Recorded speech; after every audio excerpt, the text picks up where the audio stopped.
अंगनवाड़ी दीदी मनमुखी कार्य विरोध में जाजपुर जिलापाल को दाबीपत्र प्रदान।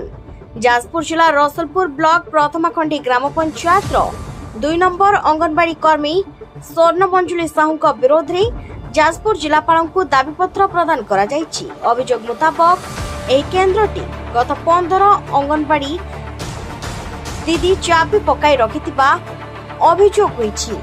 पिलामानंको निम्नमानर खाद्य दिया जाउथबा बेले पिलामानंको पई जोगाई दिया जाउथबा सामग्री सब निम्नमानर बोली ग्रामवासी पक्षरु जिलापाल ऑफिस रे पहुंची अभियोग करा जायछि। पूर्वरु मध्य बारंबार अभियोग परे मध्य कोनोसी सुफल मिलि पारि नाही।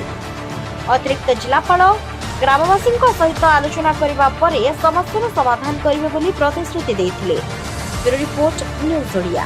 दीदी आम ठीक आसुना अंगनवाड़ी चाबी पकईकि पलैन आम जाणीनु अंगनवाड़ी चाबी पकईकि से पलैन से आम ये आम जानू आम हेल्पर जी सी पदारे छुआ को बसौं आम जो अंगनवाड़ी हुए से पदारे बसौं आम दीदी पलैन खाଇବା पीवा आम कम्प्लेन देनु कि दीदी कौन खाଇବା पीवा ठीक रे दौना आ छुआ 10टा रू आसुँच 12टा बेले पर्यंत सेमती उपास बसिकी जी छोट छुआ मैंने पूरा उपास बसी जाइब से कथा आम कहबार आमको कहले दे दीदी उत्तर देले मझिसा लोक खाया मर जाऊँ मझिसा छुआ एवं लोक खाया मर जाऊँ आम कहनु एमती कथा कौन कह व्यवहार ठीक कर आम पचार तुम कौच मरीजा एमती कथा कौच आम छुआ जब मरजे तुम अंगनवाड़ी कौन कर आम या कम्प्लेन दबार सी कहे तुम जा बंगाली कौन आमर कर